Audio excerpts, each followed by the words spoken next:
अस्सलामुअलैकुम। आज के इस ज़बरदस्त और जामे तालीमी सेशन में आप सबका वेलकम है। आज का ये एक्सप्लेनर ख़ास तौर पर उन कैंडिडेट्स के लिए है जो महाटेट के पेपर 1 और पेपर 2 के इंग्लिश ग्रामर सेक्शन में मैक्सिमम मार्क्स स्कोर करना चाहते हैं।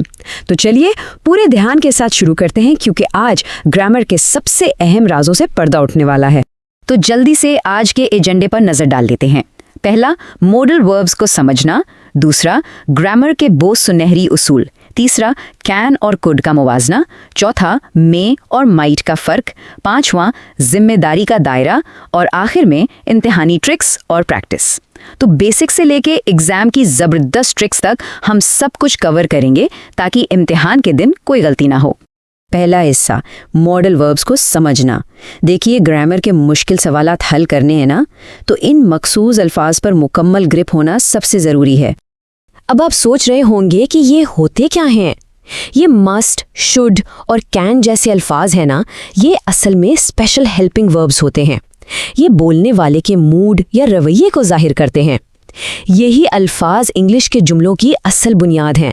ये हमें बताते हैं कि क्या किसी काम को करने की सलाहियत मौजूद है, कोई मशवरा दिया जा रहा है, कोई इम्कान है, या फिर ये किसी फ़र्ज़ या जिम्मेदारी को जाहिर कर रहे हैं।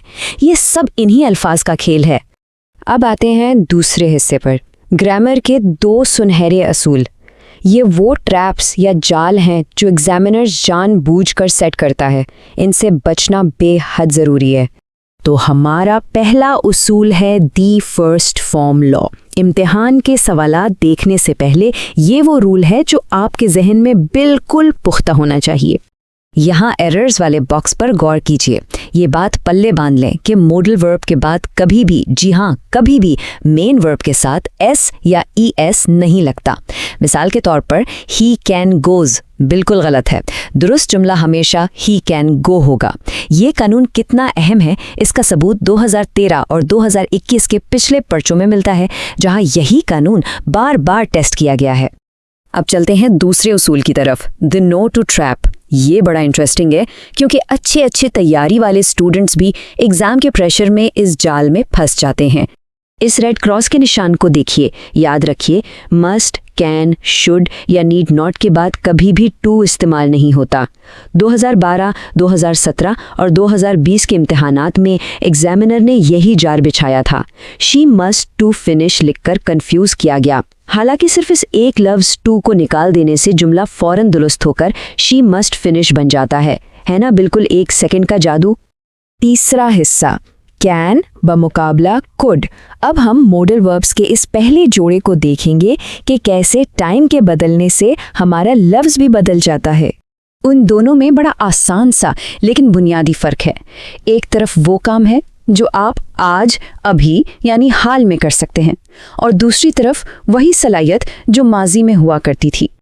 तो यहाँ सारा खेल वक्त बताने वाले अल्फाज को पहचानने का है। मिसाल के तौर पर 2014 के इम्तिहान में व्हेन आई वाज 5 के अल्फाज आए, जो साफ बता रहे हैं कि बात माजी की है, तो यहाँ दुरुस्त जवाब कुड होगा। और ज़रा 2022 की गलती पर नज़र डालें, जहाँ कुड सॉल्व्ड लिखा था। हम अभी पीछे फर्स्ट फॉर्म लॉ पढ़कर आए हैं ना, तो सॉल्व्ड की जगह पहले फॉर्म सॉल्व आएगी। सिंपल। चौथा हिस्सा, मे बमुकाबला माइट। आइए मॉडल वर्ब्स के इस जोड़े की तरफ चलते हैं, जिसका ताल्लुक चांसेस या इम्कानात से है। यह मवाजना असल में इम्कान की ताकत को नापने का है। क्या चांस 50-50 है, जैसे सिक्का उछालने पर हेड या टेल आने का चांस, या फिर इम्कान सिर्फ 10% यानी बहुत ही कम ना होने के बराबर है? ये पॉसिबिलिटी मैटर्स इस फ़र्क को बड़ी खूबसूरती से वाज़े करते हैं।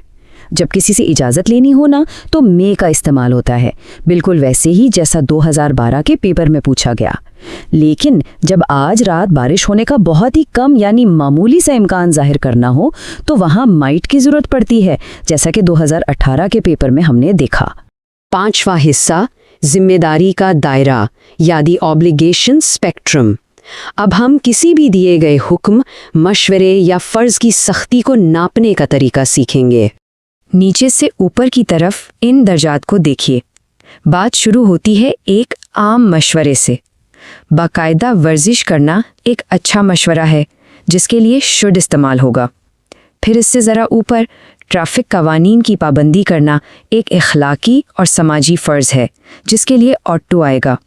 और सबसे ऊपर स्कूल के कवायद पर सख्ती से अमल करना या सिगरेट नोशी से परहेज़ करना, ये लाजमी और सख्त काम है जिनके लिए मस्ट का इस्तेमाल होगा। पिछले पेपर्स में इस कॉन्सेप्ट को बार बार टेस्ट किया गया है। छठा हिस्सा, इम्तहानी ट्रिक्स और प्रैक्टिस। अब हम अपने सेशन के क्लाइमैक्स पर आ गए हैं। अब वक्त है अपनी महारत चेक करने का। ये चार्ट आपके लिए सुपर फास्ट एग्जाम ट्रिक्स की एक बेहतरीन चीट शीट है। मेरी माने तो इसकी एक तस्वीर अपने जहन में खींच लें ताकि इम्तिहान में जब भी कोई सवाल आए तो ये जोड़े फौरन आपके जहन में क्लिक कर जाएं। जल्दी से रैपिड फायर राउंड खेलते हैं। पहला सवाल, ही ब्लैंक स्विम फास्ट। सोचिए ज़रा कि यहाँ क्या आना चाहिए। बिल्कुल दुरुस्त, जवाब है कैन। क्यों?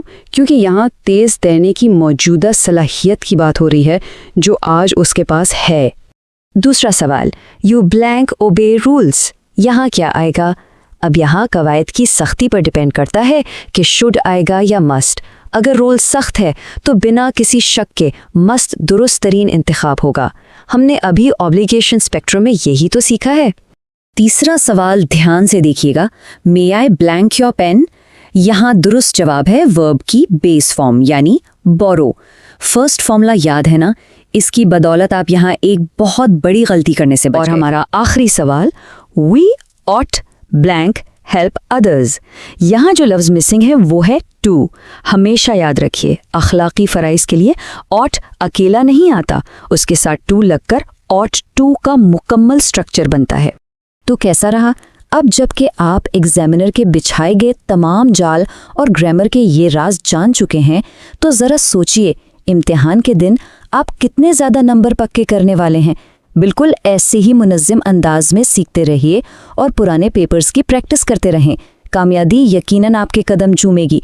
इस ज़बरदस्त सेशन का हिस्सा बनने के लिए आपका बहुत बहुत शुक्रिया।